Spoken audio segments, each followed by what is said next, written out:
live. It says on the thing. Apologies. Is that us? I believe it is. Let me. Start that recording. Put that there. I don't even know if this microphone's working because, you know, when you do you turn your laptop on, it says we need to update your software. Well, it's done that, and I think the old webcam today. I don't even know if the microphone's working properly, but you can hear us, and well, I assume you can. I've asked people on. It's 4020 live, by the way. I've asked people on the internet, as it's now turned out. 23 people are waiting on the wrong link now, which is annoying, isn't it? But what's your favourite rugby league noise? What's your favourite rugby league noise? Correct. Wow. The expellation of air when you see a perfectly executed tackle and you can hear it at the top of the stand, which happened in an NRL game this weekend. The NRL tweeted it and I retweeted it, but I can't remember who was playing or who the tackle was on, but it was absolutely, I think it was in the Manly Cronulla game. It's absolutely fantastic. Some answers, because it's inspired by being at the Women's Super League game yesterday. The noise the ball makes when it comes off Rhiannon Marshall's boot, which can only be described as a thwack. Is that different to? She proper leathers it. Proper leathers it. I like it. Matt the Cass fan says rugby league is a family game. That's a good one. I don't like listening to that. Carl says the jokes about the bogs at Cass. They must be better now because they've got like broken LED boards and everything. LED boards in and everything. Did you nearly let something slip there? No. Sid says that reminds me of something I've got to tell you. Sid says on or off the air? Off the air. All right. Adam Pearson apologising and saying next season will be better. Yes. Well, you might not have to. You might miss that, Sid, soon. Chef Eagles News. It's a peculiar one, but I like the bit that goes Eagles. That's a good one. Louis, formerly of this podcast. Well, he's been on the podcast once. Garam onside, Rafa got into him. What do they say at Rugby Union? Apart from rah, rah, rah. I don't think they're allowed to clap, are they, when somebody's taking a kick and goal? It's not the Don thing. Matt Newsom of the BBC. I remember him. The mournful, careless whisper Cooter at Old Trafford. Well, now they've released plans for the new Old Trafford, which, if it's anything like the new Bellevue, look forward to that in about 30 years. I think Terry's taking the mickey. What's your favourite jam? Traffic jam. Is that an Alan Partridge? Pineapple, since you're asking. Kat says the way Sam Burgess says so in pre and post match interviews. Sky Sports News interviewed him today, and Sky Sports Rugby League tweeted him and said he's looking forward to a game against St Helens Saints, the famous St Helens Saints. Yeah.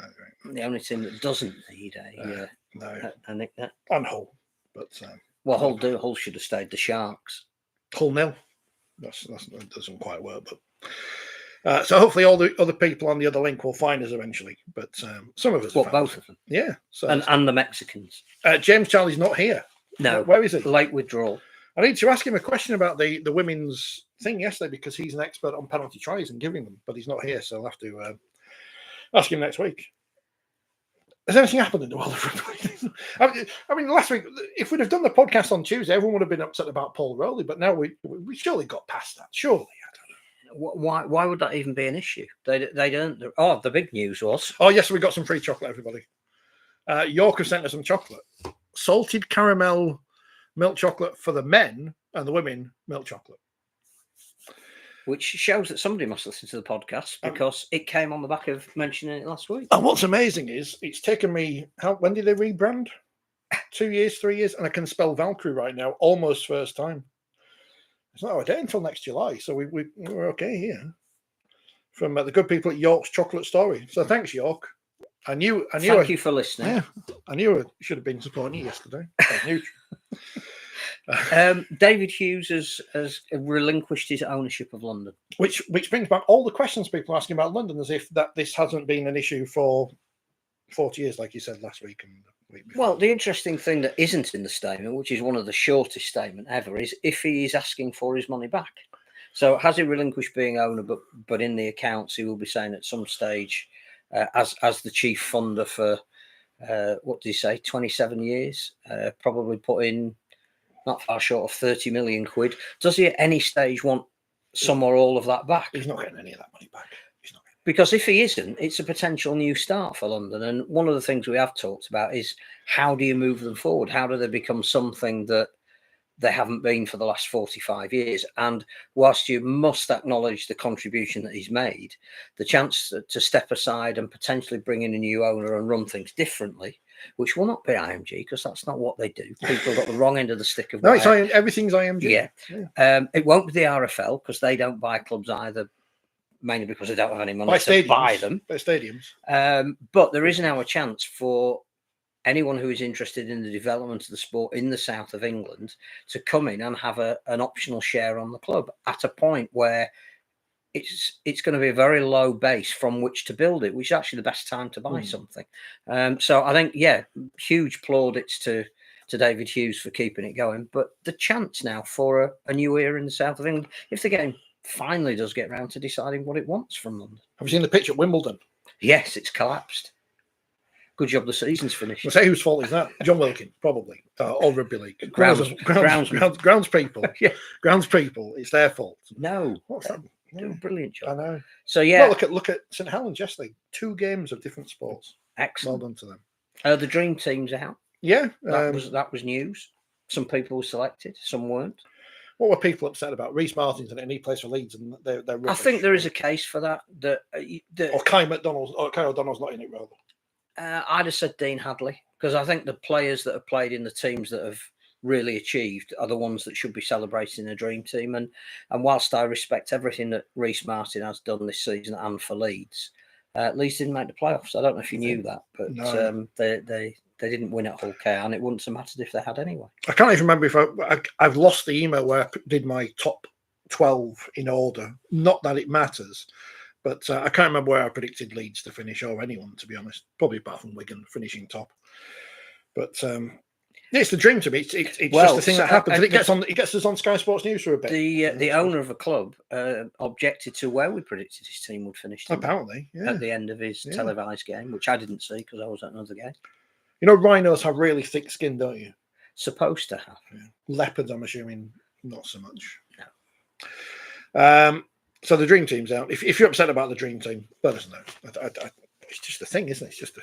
Yeah, I think most the argument for me was around about half back. You know, George Williams has arguably been Warrington's best player. Yeah. Mark Sneyd, Salford's most influential player. Mikey Lewis, Hull KR's best and probably most improved player. How do you fit 3 people into 2 positions? And the other thing that I thought was odd was that when the press release came out, I would have thought it would have started with how we'd come to the selection of these dream teamers, and it was just a little line at the bottom saying it's done on the same basis as the people that vote for or elects the Steve Prescott Man of Steel. And so is it on their numbers every week? It must be that they go to all the games and are asked to maybe nominate a 3-2-1, and that becomes part. But wouldn't you expect? I still think people think that either players vote for it or journalists have some kind of a say in it, but we don't. Matty Lee's perhaps the other one who was slightly fortunate purely because of his disciplinary record this year. But I can't argue with the fact that every time he's played, he's been influential. Maybe Paul Vaughan, but his disciplinary record as well. I don't know. Do they have the team of the year in the NRL as well, or do they just have the individual awards at the Dally M thing? Yeah, that becomes virtually the team of the year. Because there is the argument about, is whoever a 6 or a 7? It's like, well, just halves these days, aren't they? It's just names on. It's just names. It's just names. Well, that was the thing with Mikey Lewis. He was in at 6, wasn't he? But actually, he's played all year at 7 and occasionally at fullback. Because he has a number 7 on his back, which is a bit of a giveaway. And on the front of his shirt next year at yes. KR. Interesting that they're going for a Salford style design. Big sash. Salford should have that big S as their badge. It's much better than the cartoon devil thing they've got now. I thought the other debate during the weekend that didn't seem to make a huge amount of sense was people complaining that all the matches were at different times, so that took away the integrity of the competition. I think, you look at the NRL, which is not something we should ape all the time just because it's the NRL and it's got loads of money and they're very good.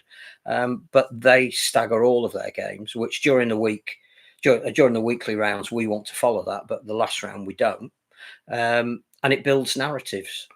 So, the Thursday night game, do we get the league leaders? The Friday night game, who finishes second, who makes the sixth? The Saturday game, which actually should have been of limited value, who's going to finish bottom? Yeah. So nothing was really compromised, I don't think. And going back to the Salford debate, I think we had a slight preview, didn't we, that Mr. Rowley was going to rest some players. But it's his inalienable right so to do. What did I describe it as on the description of the video that has on words? Coach's prerogative. If they're in the squad, you know. But also the other thing about that is he's ended up with a home tie anyway, so he's 100% completely justified. And whatever happens this week, whether they win or lose, people will justify their opinion of last week based on what happens this week. I also think, because there isn't a lot to say about a 64-0 win, that Wigan, well done, Wigan, retain the league leader shield to their immense credit. I actually thought that the Salford youngsters played really well. Well, here's the other thing. And it's a really cruel game, isn't it? That you can make 3 or 4 great tackles in a set and concede on the last one.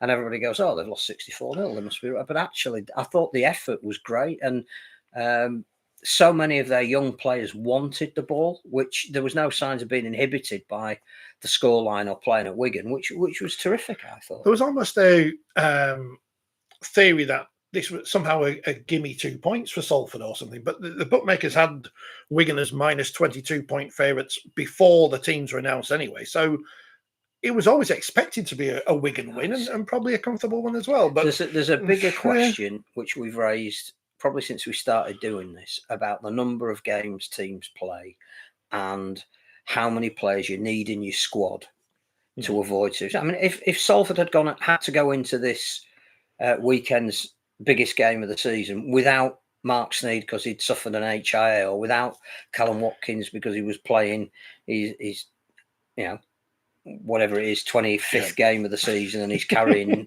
injury, then everybody would have been up in arms that the playoffs were being devalued. No, if you've earned the right to withdraw your players for the last league game of the season, it's absolutely your prerogative to do it.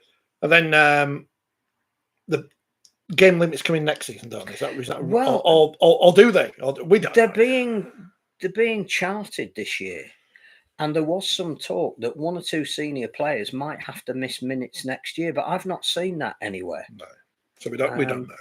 Just in case.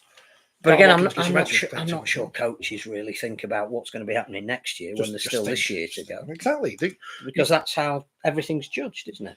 If you it's a different example, but the wheelchair game on Saturday, Leeds could have gone into that one knowing they were going to finish top, and obviously they wanted to finish the season unbeaten, and they have done 8 wins from 8. Well done to them for that. And knowing that they were playing the same opposition this week, so that you don't want to go into that on the back of a defeat if you can help it.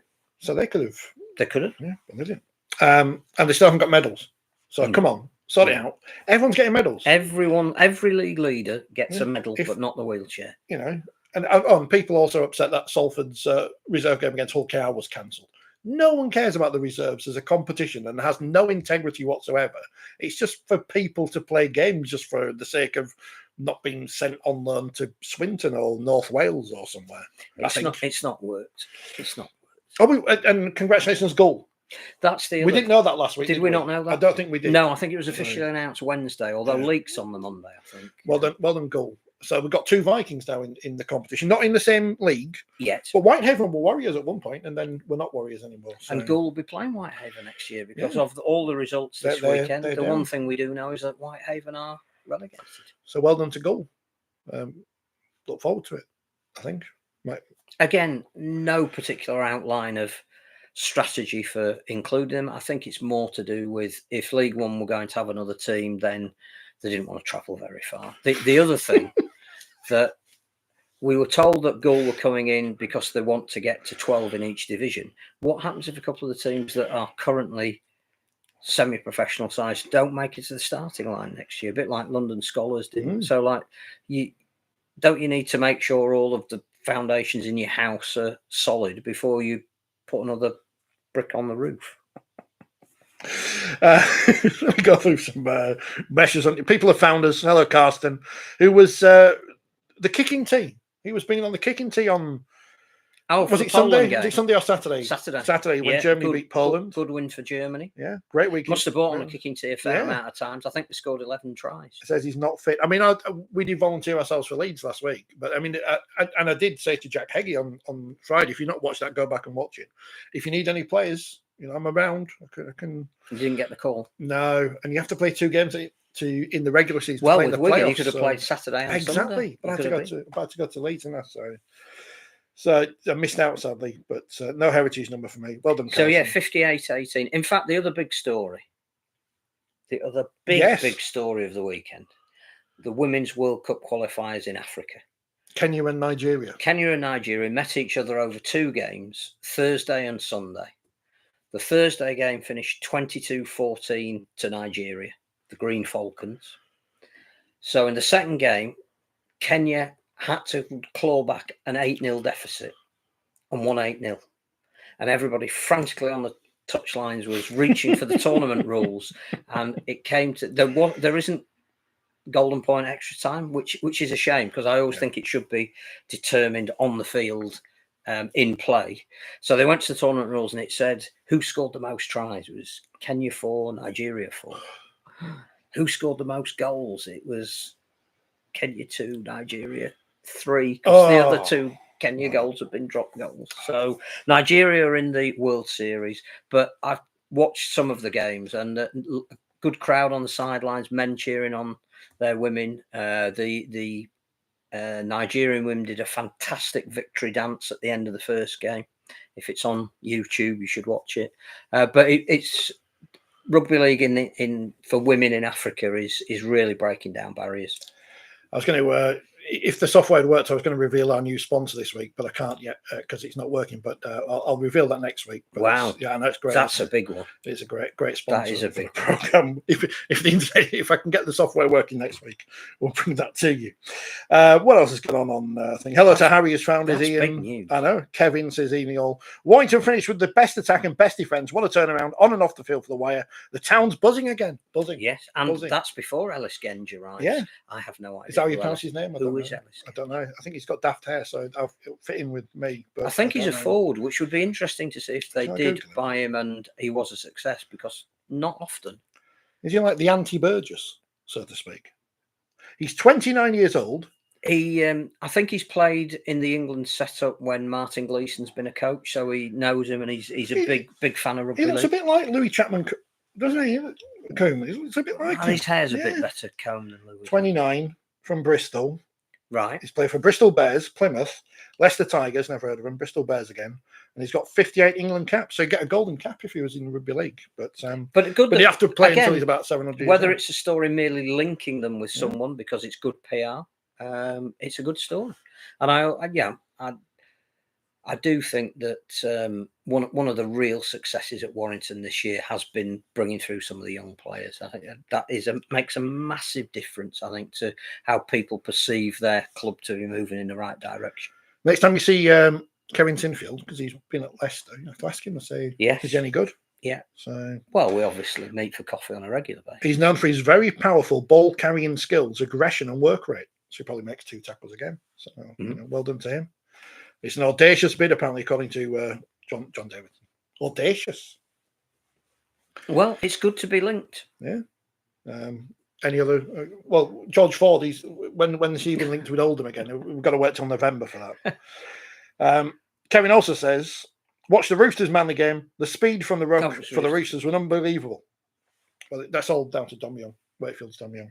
He does ask if Wakefield are already in Super League next year, or did they have to win the playoffs? Doesn't matter. It's all down to the scores. So got to wait for the grading to come out. Unless you just release a press release saying we're AOs, we're grade A. Again, is that? I don't think that should be allowed. The done thing. I don't think that should be allowed, because what's going to happen now is if they get given a grade B, this is Lee's Leopards, Centurions. Presumably there'll be a fuss. There will be a fuss when it's just their own marking your own homework. Yep. It's like being the number 1 podcast in Mexico. That's a verifiable fact. I found out how many listeners we need to be the number 1 rugby league podcast in Mexico. We should have sombreros, really. Yeah. How many listeners do you think we need to be the number 1? 5. Lower. Oh, right. I was exaggerating. Somebody went on holiday to Cancun, downloaded the podcast Just while they were left it there, there. round the pool, number one. We're still there. We're still number one. That's fine. Yeah, the NRL was exciting this week. Well, and the NRLW. Now into the getting into the playoffs and the meat of the players in the NRL. Cronulla beating North Queensland and Sydney beating the Sea Eagles. That's not good for John. He won't be happy. No, but there were no arguments. No. That was the game where 2 Manly players went off inside the first 2 tackles for HIAs. Oh dear. It was physical. See, the Miami Dolphins fella got off for a concussion on is it Thursday night? The quarterback whose name I've forgotten. But it was a stupid one because he got the ball, and quarterbacks don't like to be tackled, obviously, because they're worth billions of pounds. But instead of sliding leg first, as they usually do, he went in head first. What an idiot. Okay. But he's also Tua. Thank you, Phil. That's his name. But he's got a long surname that I can't pronounce. But yeah, is he Pacific? I believe so. So we could get him in for the test series. I'm certainly thinking the other things that have happened this week that are not to do. Only just sorted the venues out 7 days ahead of it. So we've done okay. We're not perfect. Don't we want Samoa to bring their strongest team? Apparently, I'd be more inclined to buy a ticket if I knew that Jerome Luai and Stephen Crichton, Brian Toto were playing, as opposed to getting the squad coming as the party left and they're all missing because they've gone to a wedding. Who schedules a wedding in the rugby league season? That's just terrible. Well, you've got to wait till the week after. Gotta do. I know if I was arranging a wedding, it'd be the week after the grand final before the international. So well done to some. There's something else where people got upset about something in rugby league that happens, and I can't remember what else. Oh, the other story is, of course, the fella, the good one, not Nathan Collins, Nathan Cleary. Nathan Cleary. Nathan Cleary. Who's not signing for Lee, apparently. No. Well, you see, this is the thing. If I was writing a story for the clickbait people, I'd be saying Lee. Lee have been linked with, or... Well, I think they have been linked. Yeah. Because his girlfriend plays for Man City. So it makes sense that... Well, Lee's near Manchester, yeah. isn't it? Well, so it makes sense that if he was going to come to follow his partner over, which some people do, then that would make sense. He would come and... It's not as if he's works in an office or something. Man leaves Australia to get a job in England, but he will come over. I suspect we haven't got a club even with an owner of some largesse who could pay him £1 million a year and still be within the salary cap. They'd be like running out, and there'd be just him. How many more Oasis tickets do Warrington need to sell? Well, Coldplay coming to Hull, yeah. Was that new? Did we know that last week? I don't think we did. Because that's big news. I mentioned it on Heat Mallorca because it was that big of news. And talking of a club that is going places and there's a feel-good factor, Coldplay playing at Hull, that is an audacious business. It's a bit weird, isn't it? Because they're playing Wembley and Hull. Yeah. So if you think of everywhere in the north of England and Scotland... But they wanted somewhere a bit different, and Hull KR tick the box, which is... You get those great views over the docks, don't you, and everything. So it depends what time of year it is. Yeah. So the other game I watched this weekend was the Queensland Cup final. Was that the one Sky? It was on Sky, yeah. That was a bit weird. North Devils and Redcliffe. Because that's where we fish, isn't it, for our players these days? The Queensland Cup, yeah. And Tessie New, who was on the winning North Devils team and scored 2 tries, coming to Lee, apparently, according to the Australian commentators. And the NRL's going to PNG. So the NRL was that the week before? 2027, yeah. I think. So. I don't think of any other news has happened that was important last week, and I can't think of anything that's happened. So there probably has been. Woman of Steel shortlist. I tell you what, I don't know. It's nothing against people who are on the list, but I don't know how Jodie Cunningham's not on the list. I think I'm obviously seen every game between every team. Neither have I. But every time I've seen St Helens and she's been playing, she has been the dominant player on the field. It did amuse me that when I got home from Headingley yesterday and put the game on, and Leah Burke scored one of her 2 tries, and it came up. She's got 27 tries this year. I thought that's an amazing stat, but it's also an amazing stat. Yeah. But she's very good. They're very good. We'll talk about those semi-finals in a bit. Super League is finished. The regular season is over. Some teams are on the beach. Yeah, it's Mad Monday, isn't it? Oh, well, it could be. Yeah. Could be. Don't go on Don't go on the Otley run. You never know who you might meet. So a fancy dress costume. I know. And if you are, don't run into buses like Danny Cipriani. So after all the bluster and everything, London finished bottom of the table. So if we were on a promotion relegation thing, they would be down. Yeah. So well, after all, you say that, but of course, would the recruiting have been different? And would Hull? Yeah, of course it would for everybody. So, but they're not. So they end the season bottom of the table on points difference by 33. Having lost 54-0 at Warrington. I'm assuming no one watched that game on Friday apart from Warrington and London fans. Alex, the London fan, he's going to come on the podcast. Oh, good. We saw him. Like I've not spoken to him since we saw him at Headingley, but he's going to come on. And he's going to tell us why Rugby League needs London. So he was there because I saw his pictures on Twitter. He did go, yeah. And the feed broke at the early stage of that game because people were complaining about it. But that's just technology. There's nothing you can do about that. But Warrington won 54-0 and Matty Ashton scored another 3 tries and he's in the England team. And Warrington haven't conceded a point in their last 2 games, which is great form to be going into the playoffs. Yeah, and they're on Saturday on the BBC. Will it be on BBC 2 or? I'm assuming BBC 2 because we're in Strictly season now, channel. So, but a proper, yeah, not the red button. No. We'll probably be at a wheelchair. We'll get the feed up somewhere. St Helens having, where were they? Lost at, of course they lost at Lee, didn't they? 18-12, and we were all proved wrong by Lee making the playoffs in the final few minutes of the game. And I don't know what it looked and sounded. It was great. Only seen the highlights. It was great. Like a fabulous pre-playoff intensity contest and everything. Where it went down to late in the game. And well, of course, Ricky Lutelli's Simbin. Well, I thought it was. Well, I thought it was. I watched it back because I went on Twitter and everyone was kicking off about it, as is their wont to do. So I rewound it and I watched it, and his arm goes into his face. That's contact with the head. So now it seems to me that the right decision was made in the disciplinary that Simbinning was sufficient.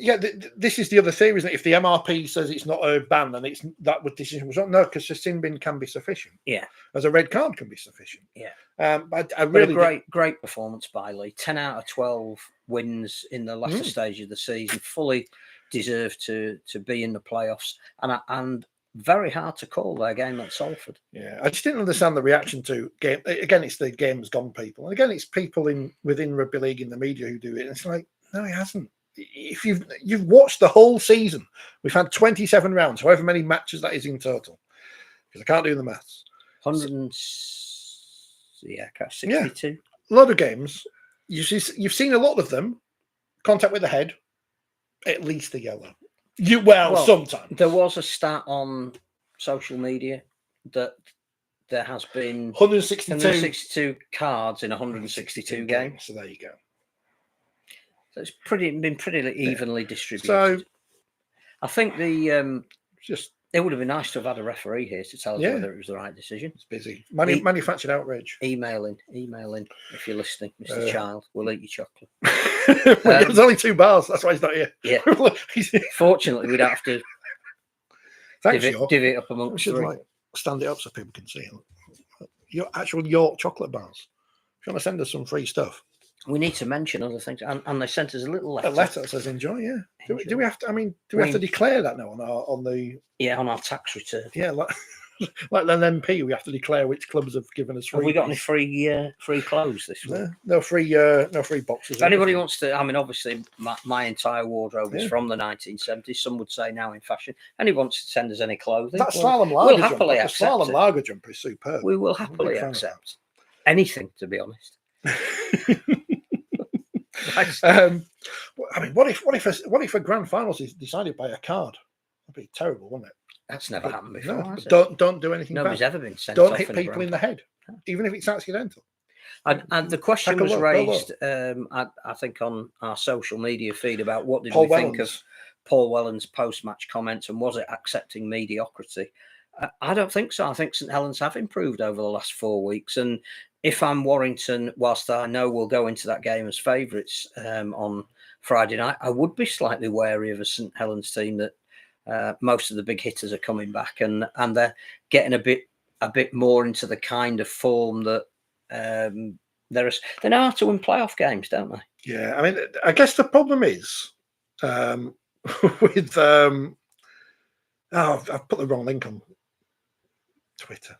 The problem is if you are of the mind that Welland should be gone, and there's nothing your team will do other than winning. Well, even winning the grand final will be in spite of rather than because of. And the fascinating thing, of course, is it could be said that in the appointment of Lee Breers as one of his assistants next year, they've already brought in a Trojan horse to take over from him. Except that Mr. Breers himself, interviewed on Sky, has said he doesn't feel he's ready or more importantly, wants to be a head coach. He's all about developing players. And the way he does that is as an assistant coach, not the head coach. So maybe it is. I think Mr. Breers also may have intimated that he turned down the head coaching role of another Super League team, which there can't be many of begins with H and is on the East Coast. Which is interesting because the guy who did get it was also an assistant at Brisbane with Lee Breers. So that must have been an interesting phone call. Lee, would you like it? No, it's not for me at the moment. But John's here. Maybe he would. So St Helens are in. And I reckon Saints are a threat at Warrington, but Warrington justifiably start as favourites. I mean, the good thing is a lot of top nine players are going to be fit for that. Well, that was always the thing with Saints, was it? Their players were coming back. And as you said, they know Matt how to Duffy's win big back games. And yeah. So that should be a good, on paper, a good advert for the sport, whatever that means, to the people who don't want to watch Strictly Come Dancing. Be a great atmosphere. You would think it'll be how we're on an air sellout. Here's the ticket sales thing, isn't it? How are we going to get people to come and pay for games? Just great, because you wouldn't want to miss it if you're a fan of both of either of those clubs, and if you're a neutral in that part of the world, and maybe your team wasn't playing this weekend, like a Wigan fan, and you could be playing either of these two teams in the semi-finals, you might want to go and have a look. Ashton versus Makins, and there's a kind of who will get in the England squad kind of thing. Well, team. It's good. Possibly both of them. Although Dom Young, you'd think, would he's nail down one of them. He's quite good, isn't he? He is. Herbie Farnworth. Going to build a statue of him. I was going to ask, because James isn't here, but speaking of Dom Young, he's from Wakefield. Here, by the way. I know. Dom Young from Wakefield, as is Jay McDonald. You can now go on a cruise with Jay McDonald. I mean, why were you going to ask James? Because he likes cruises with James. Yeah, James McDonald. Yeah. Not to stereotype. Sorry, James. Well, you're not here to defend yourself. So we're eating your chocolate and assassinating your character. He said he might listen to the podcast. It's like the worst abuse he's ever been given. Yeah. I think he'd take that. What else happened is, the thing is, when you say, all the games should be played at the same time, but a game like Huddersfield versus Castleford, which has absolutely nothing riding on it, why does it need to be played at the same time? Well, even if no one watches it on TV, and it was Mark doing the commentary, so, like I said last week, he could have gone on there and him and Tez could have said anything and no one would have known. And Tuilola here scored one of the tries of the season after the tries of the season had all been given out. It was a chip and chase, and you know, like chip and chase. 34-10. 34-10 to Huddersfield. I mean, if you're a Cast fan, you're going to be disappointed, aren't you? In that one, because that is, the season was over anyway, but it definitely ended on a whimper. Both of those teams needed to send a message to their potential season ticket holders. Hull, Huddersfield, Castleford, Leeds are reliant upon people signing up with good faith that next year is going to be better than this year. So the only thing you can do is in your last game of the season, give some indication that might be the case. And Huddersfield did. Castleford didn't. Huddersfield moving to a new stadium. I have heard that here a month or so ago. A little one where they can all fit. But not far down. No. I did enjoy on the Warrington podcast. Well, it's not Warrington's own podcast. They don't have their own podcast. Well, they probably do. Everyone does. But on What Would Brian Bevan Say, saying they should kick out Huddersfield and say, but the 2,000 odd people, the loyal fans, they can find something else to do. It's fair enough. It's like the Ralph Rimmer. Well, they'll get over it. That thing. So, there'll be some tears. Maybe he's had a word with Alice Genge in his new role as whatever he does at the RFU. Is it the RFU? I thought it was on some government. Oh, is it some government thing? I don't know. You don't see him anymore, do you? No. With his suits. Kevin says, I'm going to have to turn my phone over so I can actually read what he says. It would break my heart if we got beat by Saints after the season we both had. Well, you know what's going to happen, don't you? But the thing is, can't write off the Saints because they've got that flag that they no, keep showing on it's Sky not all that. the time. It's that this truism that actually is the playoffs are a different competition. It's jockeying on a starting grid. You're starting 2 rows ahead of Saints, but if they've got a better engine than you have at this time of the year, or your driver's a bit knackered, they might overtake you. But you can't view it on what's been achieved today, especially as the fixture list isn't even anyway. Although we do know already who's going to be playing who in Magic Weekend and what the fixtures are going to be, apparently. We don't know the 12 teams are in Super League. No. Well, what if there's 13? There might be 13 Grade A teams.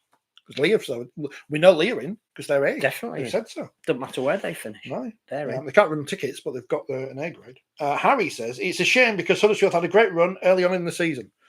Well, they finished below Leeds. And Leeds are in crisis. Apparently, the worst Leeds season ever and everything that everyone was saying midway through. And they finished just outside the playoffs. And I was like, oh. Well, they took it to the last night again. Weren't good enough to beat Hull KR. Didn't matter anyway because Lee won. And yes, the one thing we gleaned from the post-match was that they're having a pre-season. Brad Arthur's keeping them in for the next 2 weeks, like detention in school. You haven't made the playoffs, you're in detention. So no man Monday for Leeds. They're going to go work. Well, his logic, which again, if you're a Leeds fan thinking of whether or not to buy a season ticket you would like, is A, they should be training at this time of year anyway, because a minimum is they should be in the playoffs. Yep. But B, I'm going to flog them. They're going to see how much I'm going to flog them before I let them go on holiday. Great.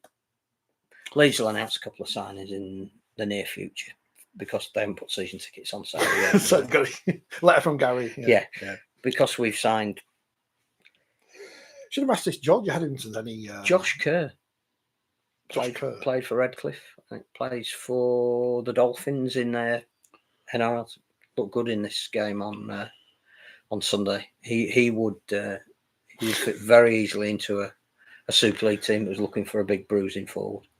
It's like reading between the lines thing. Is this one of it? No. I'm just saying that's why I watched the game. I just thought, yes, if you were a team that were looking for a big mobile Australian prop who perhaps wouldn't cost as much as the very top liners. Josh Kerr. Do you know what was the anniversary of this weekend? 50 years. My mum and dad's wedding. Congratulations to Mr. and Mrs. Kaplan. How many years? 65. Wow. Blue Sapphire. Blue Sapphire. We had cake. That was the main. Letter from the King, or is that a different one? Yeah, no, you did. Yeah, they did. Wow. The King. And she hasn't decided if she's keeping him yet. Well, take 15 years off that. Teletext.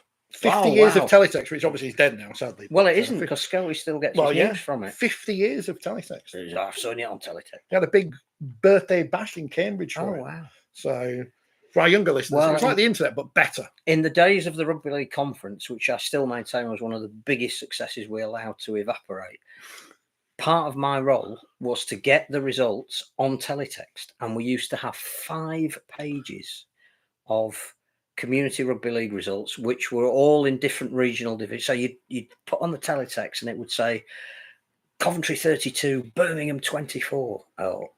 And it looked fun. And teams sat in clubhouses waiting for the results to come up on teletext to know how their rivals had done. So they still have it teletext in Carston land. I know that some European countries still have it, but we sadly, the march of progress and technology, no more CFAX, no more teletext, no more holidays, nothing. It's all gone. It's all gone. But there is an archive of some teletext on the internet. People have got it off old VHS tapes. Oh wow! They can extract it somehow, so you can go back and read old teletext and look at results and stuff with the letters half missing and stuff. So if you're bored, and you can see which division teams are in, which is often very different to what it is now. And today in 1984, Wakefield beat Southend. So that was obviously a big result. Wakefield in our doldrums. Going back to London for a moment. Yes. I mean, the DIY kitchen saviour, Mr. Ellis of Wakefield, may well have come in and bought the club anyway. But the time that he did was when it was a low ebb post-relegation when he felt that his investment would mean the most. Well, the same thing could happen with London. Hull KR made a conscious decision, although Neil Hudgill stayed at the helm, that they would get new investors in to get them back into Super League. And when they were in, there would be a force. Look at them now. 26-16. They are second.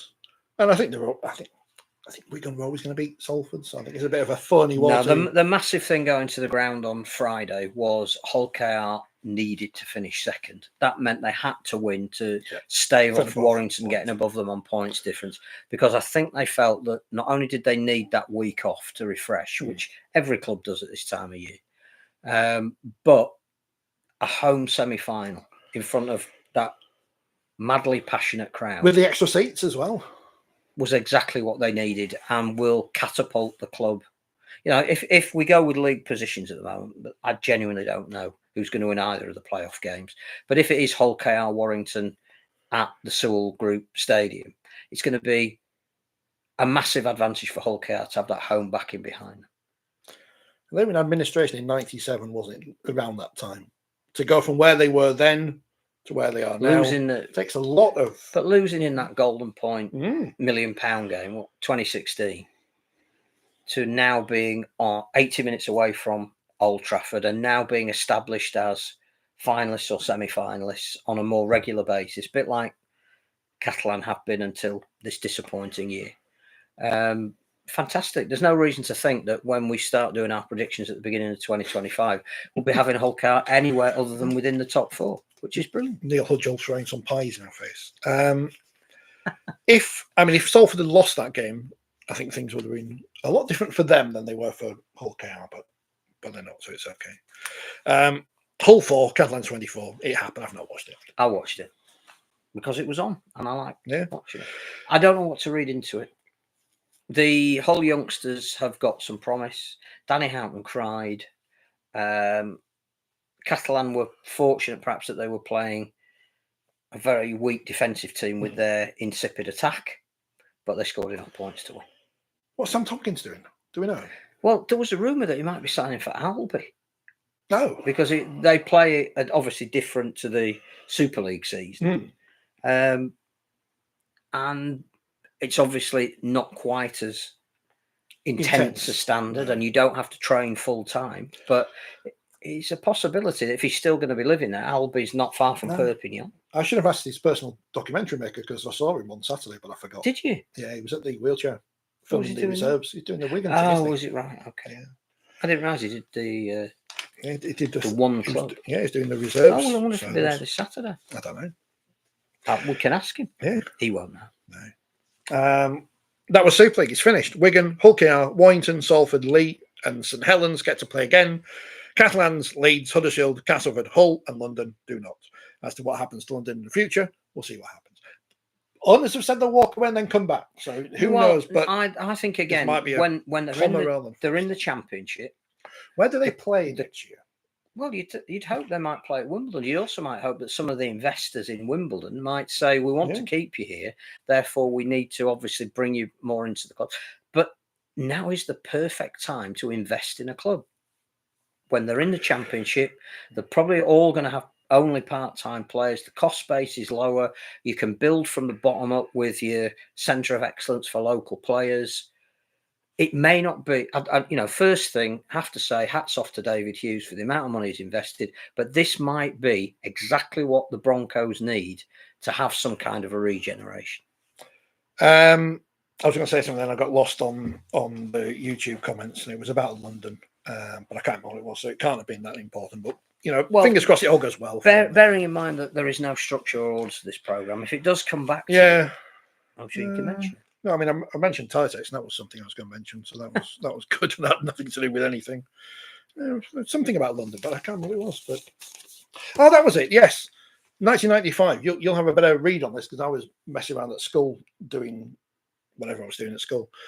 When Maurice Lindsay, R.I.P. in peace, put London in Super League. The people weren't happy, were they? The people in us people in the north, not happy, were we? So now Now we're like, oh yeah, we've got to have London. Some people were. Well, Yeah. he put in Paris, didn't he? It's like the letter in the paper that says all fans want these things. No, all fans don't want these things. We need new fans. We do.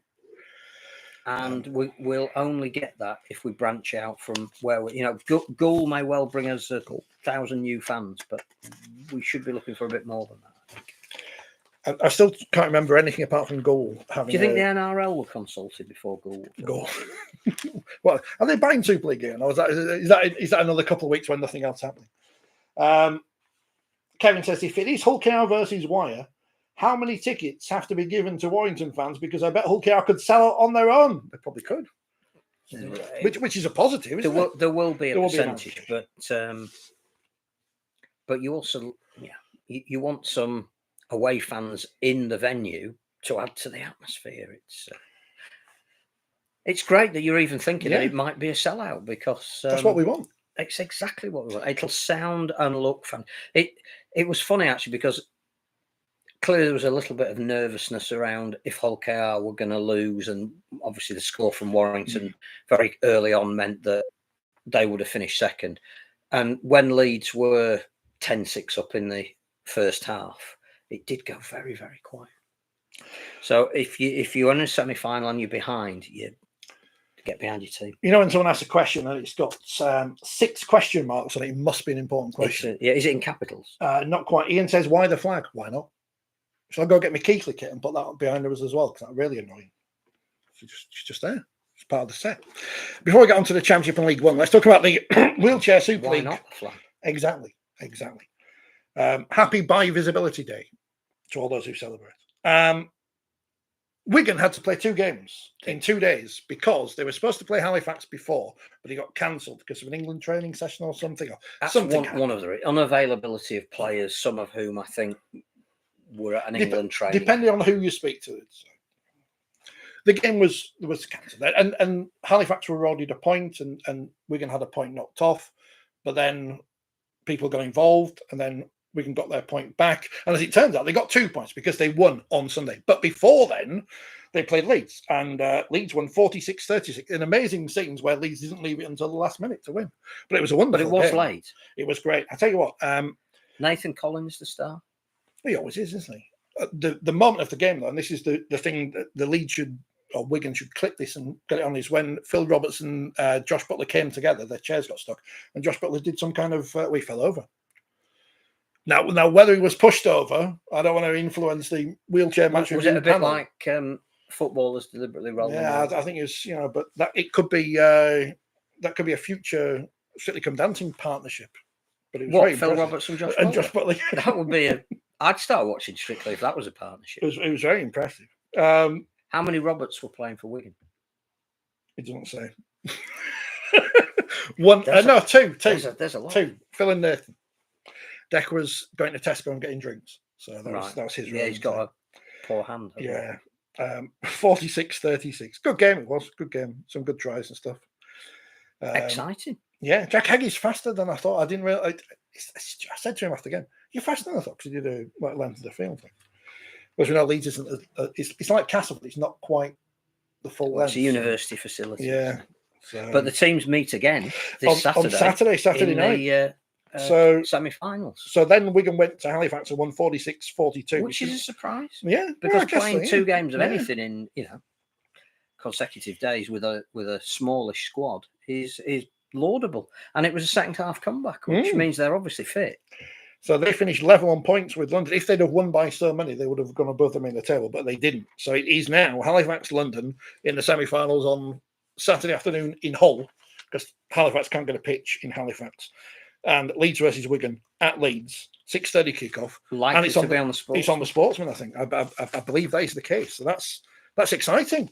But if you can't, go? I'm going to go. If you can't make it to Leeds, watch it on the Sportsman, because it'd be good. It was a good game, and I think these two teams, they like each other. So I think the other thing is that this is a repeat of a grand final that Leeds still feel from last year. That whilst Wigan deservedly were winners, Leeds felt they left a little bit out of their performance, and have been building up for this semi-final.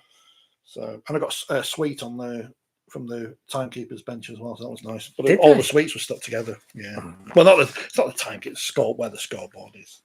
Right. Dennis, Definitely going then if it's sweet. Dennis says, which sport will collapse first, greyhound racing or rugby league? Well, I hope for my bank balance, neither of them.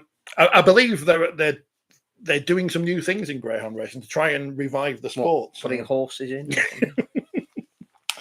So everyone's trying to Ferrets. everyone's trying to find that audience that is getting older. Mm.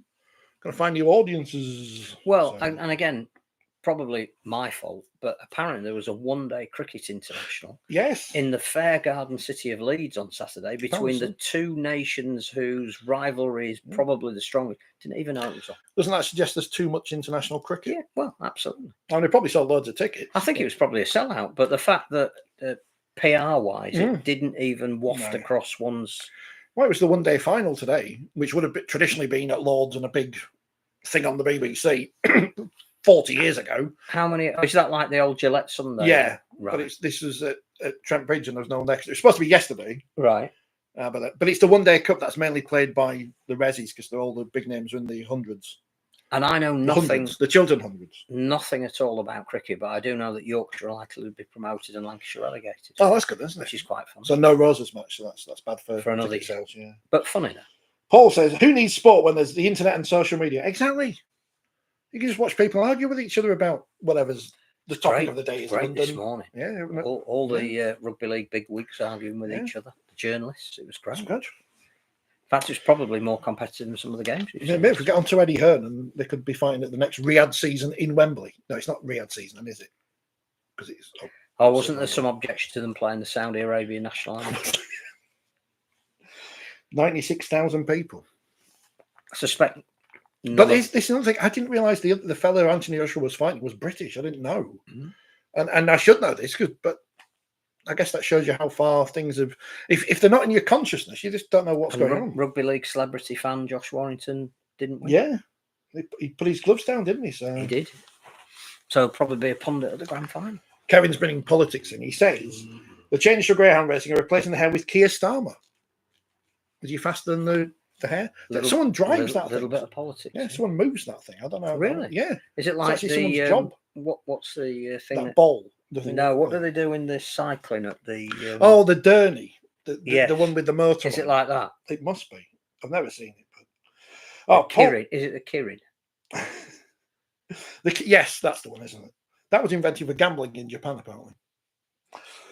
Kevin says it was a nasty KO. I didn't see it, but I didn't have to pay for the pay-per-view because they put all the highlights on Twitter within seconds, and that was the official highlights. And not someone phoning it on. Wasn't it all on YouTube as well? Or was it?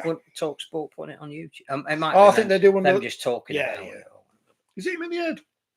He's fallen over. Yeah. Tell me more. I'm not on social media. What's gone down in rugby league? It wasn't to do with Degsy this morning. Just people arguing about London. So, Well, just arguing amongst themselves. which is always good. It's an echo chamber, you know. It is. I think Rod was arguing with himself. He might be those accounts that don't have a person attached to them, like 4020 Live, I think he's great. randomly upsetting people. I do like him. Good luck to Ian Boldsworth as well. He's been at the dentist today. Oh, if it's not one thing, it's another. So hopefully he's okay. Women's Super League semi-finals. What was the score between St Helens? 18-4. I know it wasn't 16 because it was 16 on the handicap, and that did not land. But well done to Wigan for their season. I mean, they're going to be one of the interesting. tries of the year. I mean, again, you know, Everywhere. wonderful skill, brilliant timing of the pass, great speed down the wing, and a brilliant dummy and finish from a. Is she 17, Jennifer? She might be 19 now, but wonderful try. So much Wonderful young talent try. coming through, isn't there? It's exciting to see where things are going to go in the future. Great to see the two semi-finals played at the home venues of the men, even with the logistical difficulties of St Helens having a football match on in the afternoon. Both on Sky, one after the other. Both fantastic games for semi-finals in that neither were blowouts. York, St Helens deserved winners, you would say, of both games? Yeah. You were at one of them. I was. I only watched it. York absolutely dominated in the forwards, and Leeds had no space to work with. had no territory. The goal line defence was good in the first half, but it took too much out of them. But it raised another question where, had there been a referee on the panel, we would have been able to ask and get a definitive answer. The final moment of the game. Yeah, well, the score that gave Leeds the chance to level the game was scored out wide. Looked as though on the TV, don't know what it was like live, obviously, that there was an impediment of the Leeds player. My initial thought was would have scored, could have scored, penalty try, conversion in front of the post. But because play was allowed to continue and a Leeds player accidentally scored, touched the ball down, which is what any player would supposed to do. Yeah, exactly. You can't then have a penalty try if it's negated by the try. Actual try. And then the conversion has to be from a touchline and it fades past. So, that reminds me. Presumably nobody in the Leeds camp was complaining that they'd been... No. Anything unjust. Because when... Jazz Bell, you wouldn't want to hear... When Leon Crick was asked about it afterwards, he thought Pete Smith asked him about an 8-point try, which he wasn't an 8-point try. No, it was never an 8-point try because that was in the act of scoring. But it's reminding me, the best conversion you've ever seen, Jack Heggie on Saturday, hit the post and then came off the crossbar twice before bouncing over. So that's skill. That is skill. Leeds just...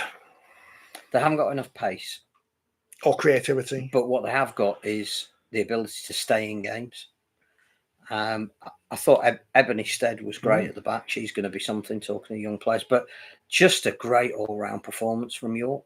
Physical, as you said, but led by... I thought Jazz Bell was impressive. She does tend to be, doesn't she? She's Kelsey Gentle's favourite player, as you'll have learned if you watched the interview with her afterwards. Yeah, that was an interesting interview.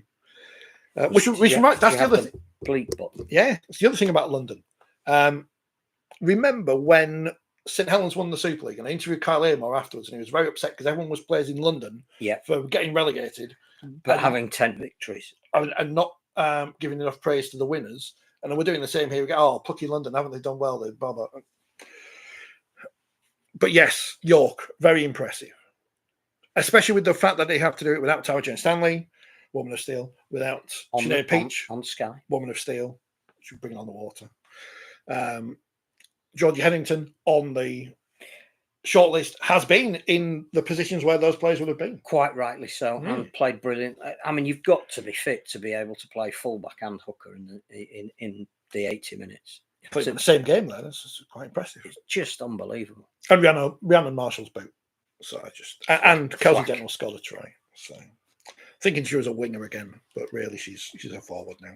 She's one of the forwards at York, and they play St Helens, as we say, beat Wigan, and they know how to win big games as well. And York will be better for the experience. It's going to be a fascinating season next year.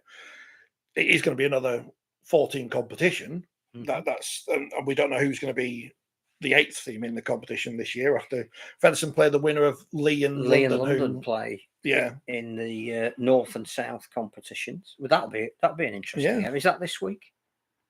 I think so, because they then play the game before the grand final. Right. So that's one to look out for this weekend. Lee and London women in the championship final. In Birmingham. Is it in Birmingham? It's at the Alexandra Stadium. Yeah. Who wins the grand final? I don't know, actually. If you're a York listener, turn off now. Let me remind you. Oh, we got chocolate on. So, Saints, if you want to send us any, we've got the Saints thing. I mean, I paid for those. So. But you've eaten? Yes, I have eaten. That's true. It should be a great Do you know final. the Saints media manager? Is there anything you can send us? I can say you should. Got a sympathy card I could put on the table. I think that's not quite the same, is it? So Saints and York meeting in the grand final. We'll see that in a couple of weeks' time. In the championship, there's still another round of fixtures left. They're prolonging our pain. But not Whitehaven. No, Batley 28, Whitehaven 14. So they're gone. Featherstone 50, Dewsbury 12. The James Ford haters won't be happy, will they? Because they won a game there. So. But Featherstone play York this weekend, and it looks like the winner of that game will be in the playoffs. The loser not guaranteed to be. In the, I don't know what derby that will be. Halifax 14, Bradford 10. All kinds of shenanigans at the end of that one, apparently. But the most important thing, 3,200 people there, Well, which will saved now, anyway. swell the Halifax coffers. Saved now, aren't they? They've said so. Well, for this year, but I think they've still got some financial issues. That will help them pay their players over the period where there's no income coming in. What a game on Friday night. It's a shame for Sheffield that they were playing on Friday night against York, and the Sheffield Steelers had their shirt presentation across the road with thousands of people watching some shirts being handed over. Sheffield 24, York 26. So they nearly threw it away, York, or Sheffield nearly got the comeback. But York back to winning ways after that blip against Wakefield. Swinton 20, Doncaster 22. What a season for the Dons. Well, great for them that they're safe, but Swinton teetering on the having to play in the playoff against the League One playoff winners to see who gets promoted and who gets relegated. Wakefield 46, Barrow 0. I think I made the right decision not bothering to go watch that. And Widnes 12, Toulouse 18. This week, Toulouse battling on Saturday. On Sunday, Barrow Widnes, Bradford Swinton, Dewsbury Sheffield, Wakefield Doncaster, Whitehaven Halifax, and York versus Featherstone. So you'd think that Sheffield would beat Dewsbury, they'd be in the playoffs. So the loser of York and Featherstone will be sweating on Widnes versus who are at Barrow, yeah. Which then, if Swinton could win at Bradford, might put them above Barrow. So we do know that Toulouse are second and Bradford are third, and that can't change. Are any of those games on the Sportsman this week, or are they just doing the playoffs now? I can't remember, because they showed the Wakefield game last week, didn't they? Which I don't know. Before we get on to League One, here's Kevin watching Hargreaves playing for the Roosters. He's trying to Hulk out next season. Do you think he's going to be too aggressive for the Super League lads? Like for the match review panel? No, I don't think so. I think it's a great sign. Have you voted for the Rugby League writers and broadcasters? I have. Have you? I have. I had a think, and I thought, who do I think has been the player of the year this year, on whatever criteria I was thinking of at the time? And I voted for Mikey Lewis. He'll win it. But I didn't vote for him. Okay. Because I voted for the player that I think is consistently the best in his position across the entire 27 weeks. So I went for Jake Ward. I think he's been the best centre in Super League. I don't think any of our listener or viewer can argue with either of those choices. Or even care. And Jake Ward was in the thing, he's in the dream team. When's the Man of Steel thing announced? Shortlist. You'd think it would. Well, it's probably going to be Wednesday on Sky, isn't it? Because you'd think it would be soon, because it's always done at the end of the regular season. And apparently the event is at the Royal Armouries. Yeah. Have you got an invite? What's your job title? Twat. You just run a bookshop. You don't even do that, do you? I mean, that's the thing. He would ban for most of the seasons, this casting. Well, we'll find out next year. But he's a big name. He is a big name. It's like longer than mine. And he's a big player. So yeah, if you're going to get his name on the back of your shirt, it's going to cost you more than the shirt. Yeah, that'll pay for the new standard. Great bit of work there by Neil Hudson. That's why he should have signed Jan Vennegaard of Hesseling when he was a footballer in the mid-90s.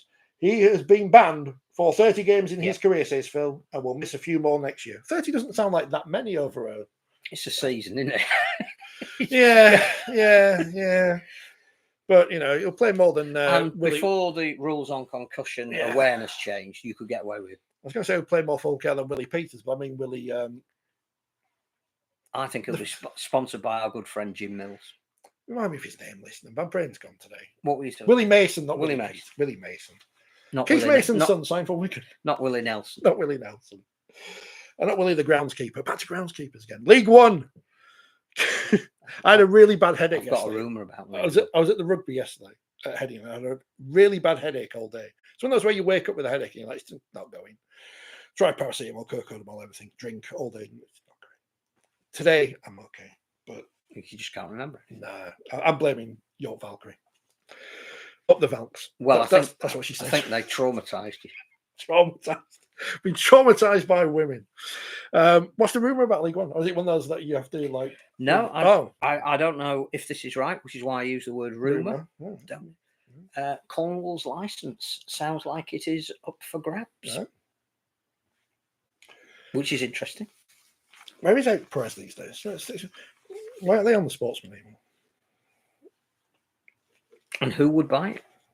Eric Perez? No, but I mean, which geographical location Well, Gullerin, where am I going to set up a team? Well, if you were, say, Bedford, Yeah. who'd applied to be in but didn't get it, but still thought you had a good case, but you made an arrangement to buy Cornwall's license, Just in case. you might be in. Yeah.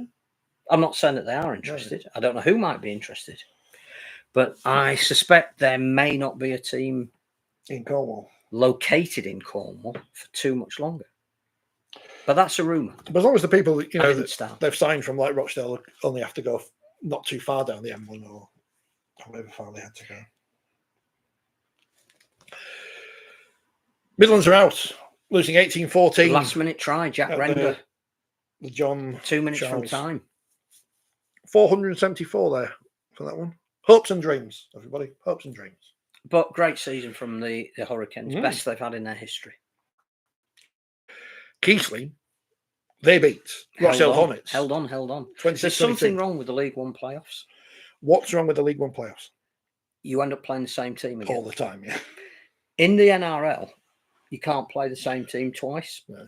It's structured so that irrespective of your league finishing position, it's determined by you can't play the same team. Otherwise, the semi-finals will be the same as the games we'd already seen, but they swap them. But we're going to get a repeat of Rochdale again, two games we've just had. Yeah. Because Rochdale play Hunslet this week in the final eliminator. Which they've already played. Yeah. And then the winner of that will play again. They've already played. It's like the Grand Slam of darts, where after the group stage, you got the second round, but in the quarterfinals, you can play a team, somebody you've already played in the group stage. It shouldn't work like that. No. But it does. No. That needs looking at. Yeah. So that's it. That's all the rugby this week. Looking forward to it. Warrington St Helens, that is going to be an absolute belt. It's a shame it's at the same time as the wheelchair. But, I have to say, I'm really looking forward to Salford and Leigh. Yeah, again, I cannot pick that one. I really can't. Maybe I should tip the draw in both games. I've just got this sneaky feeling for St Helens, and it's on the basis of nothing, absolutely nothing. Good. Well, that fits in with this program. And now I feel, you know, if Sam Burgess is watching, or all the people who run Warrington, you know, if pin it up on your dressing room wall. All I can say is this weekend. It doesn't help with the podcast, does it? As if anyone says enjoy. Anyone cares what anyone says at the start of the season about things. No, and this is, I've said it before, and it's historically proven, this is a different competition. Yeah. Saints know how to win them. And Warrington. And the other thing is, there's no pressure on Saints.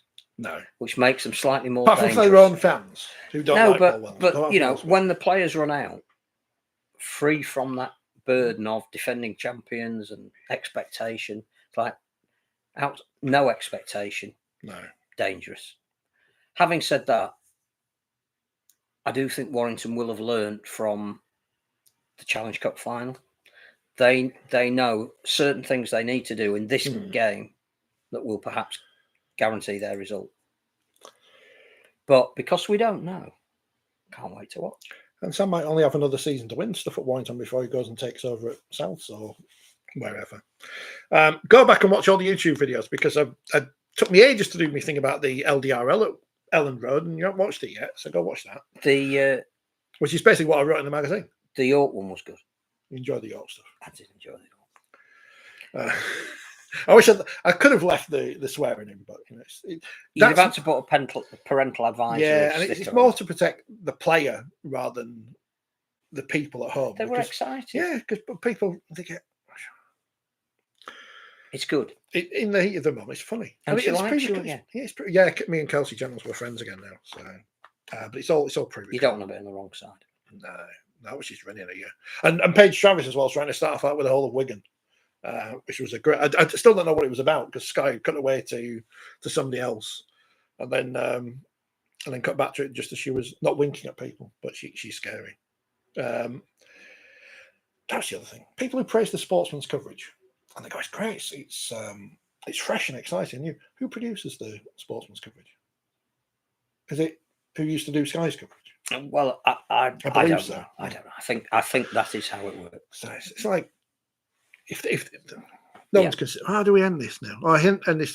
Right, thanks for watching. Hopefully the YouTube works, and hopefully it'll work properly next week. But if not, well, we'll be back here. Hopefully James will be here to answer all the questions from last week and then this week. If only we could remember what they were. Yeah, like, share, subscribe. See you next week. Enjoy the weekend rugby league. We're going to enjoy this chocolate now. End the stream. Yes. Yes, I want to end it. That's not ended it.